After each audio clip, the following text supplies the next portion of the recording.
ನಮಸ್ಕಾರ. ನನ್ನ ಹೆಸರು ಸುನಿಲ್ ಅನಂತೀರ್ಥ ಅಂತೇಳಿ. Probably the first time that you're looking at me speaking to you all directly face to face.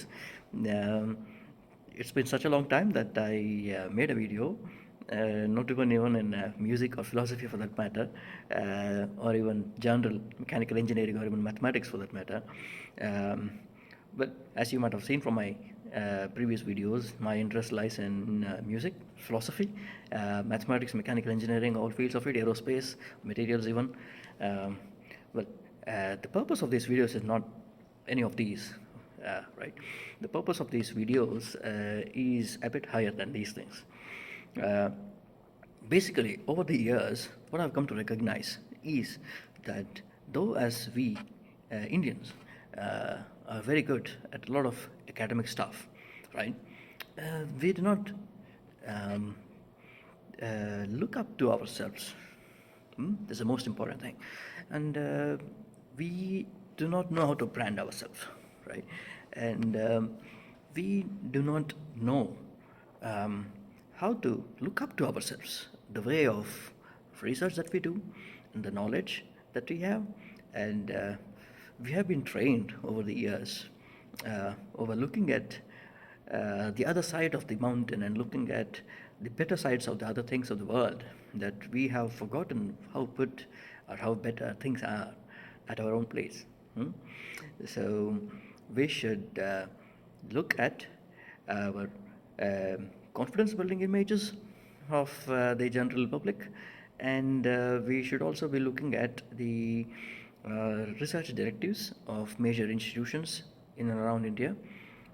We should also be looking at how research is conducted at a fundamental level in the engineering colleges, especially, how research is disseminated to the common public through media, be it social media or be it the common media,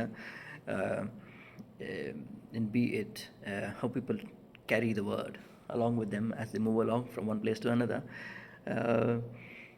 Over the course of videos which have been planned, there will be a lot of guest speakers whom I will be personally interviewing them regarding various aspects of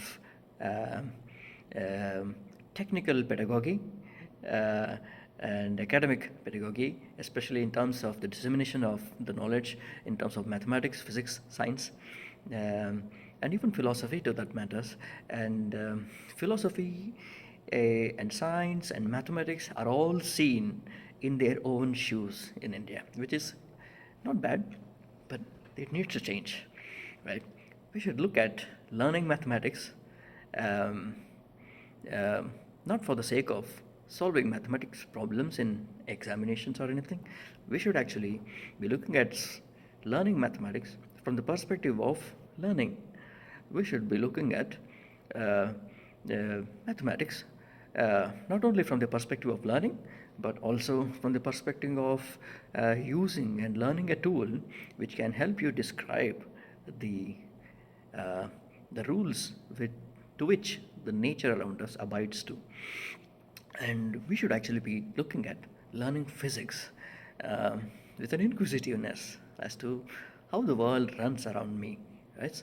And you look at anything, a bird flying, you should be, as an engineering student or even an young person, in mind, looking at what is it that makes these things fly around, right? These are the kind of things that we are going to be discussing, and the emphasis is going to be on how best the state of education delivery, not just the syllabus or anything. The syllabus is fine.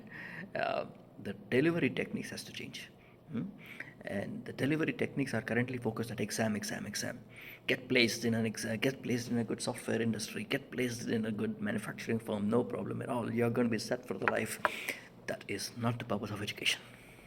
The purpose of education is much higher. If you are on a path to get employed in an industry, you are preparing yourself to be a degree holder and not to be a completely educated. You need to be a degree holder, no doubt, but at the same time, you need to be educated in the true sense of the word, in the means that whatever you should be learning, you should be in a position to apply it in the real world so that you get concrete answers out of it. But that's not the end goal of it. The end goal of it is to reshape our internal character as to outlook as to what is education and how you should look at the education. And we should also look at education from the perspective of selfish perspective, but we should also look at the education from the perspective of that make it as open source as possible to the common public, to the people around us, right? You discover something, it should be openly source, it should be available open source. What do I mean by that is you develop a tool, it should be open source. For example, your grandmother develops a new dish, she tells around, oh yes, I made this tool, you can to your neighbors. You can tell them to your neighbors. Oh yes, I have seen this. I have done that. That is open source education, right? So that's the level of education, and education is what comes with you when you leave the school, as said by famous Vivekananda. Right? And there are many instances in the Vedas and the Upanishads and our own scriptures where education and the perspective of the education has been brought out so very clearly that they don't even match, even the modern standards of education and the foreign universities don't match up to them. For example, um, when you look at the state of education, which is explicitly mentioned in the Upanishads, and how the student-teacher relationship is supposed to be in the Taittiriya Upanishad, or even for that matter, the kind of inquiry that you get in Kena Upanishad, they are unparalleled even to the modern standards, right? Even the modern standards cannot approach even 1/10% of it. So these are the things which you'd be focusing on, and hopefully the coming series and the guest lectures with a lot of people who have accomplished, who have also not so well accomplished in the real sense of the word. That what do I mean by that? Accomplishment in today's world is weighted up in terms of the degrees and in terms of the recognitions and etc. That not be only the accomplishment, all right? The fact that you discovered something, the fact that you did do something by yourself which has never been done before is an accomplishment, right? Like maybe say for example, you discovered a new way of doing something, okay, which has not been previously done before. That's an accomplishment. That's an accomplishment of your capabilities, so that you're pushing further your limits, you're breaking the boundaries. So these are accomplishments, and we are going to be talking about these, and hopefully we are going to be doing more videos coming in the coming future, and we'll keep you interested for sure.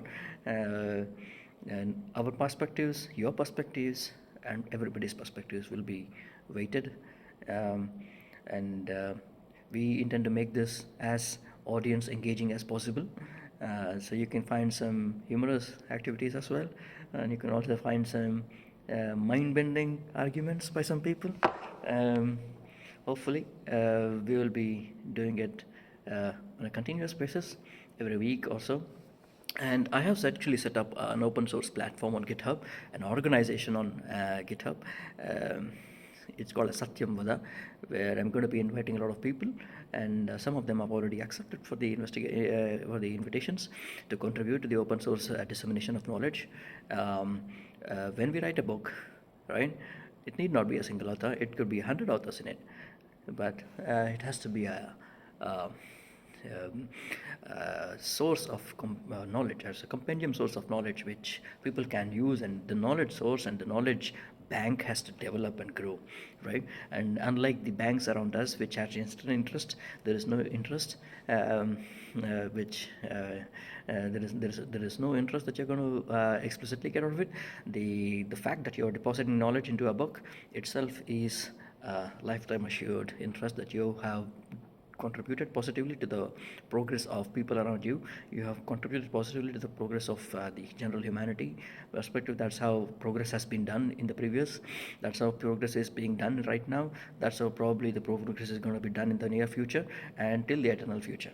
Right? Even the Vedas and Upanishads, they were not compiled by some of them by one single person, some of them by a compendium of people. So we should only be worrying about how best things can be sustained in the future. So in that perspective, we will also be looking at the sustainability of the education and the education planning and the pedagogy involved. Um, we will be as open to discussions as possible, and with this I tell you, please hope you like the initiative, and please do subscribe. The more you subscribe and the more you like the buttons, you press the like button over there, the more you do these things, it so happens that the YouTube algorithm by Google recognizes this and makes you think that okay, yeah, it's something interesting and then something important, and we're going to share it with a lot of people. With this, I'm going to be signing off, and then hopefully we are going to be releasing our first few lectures, first few interviews, and first few monologues as well. Yeah, see you.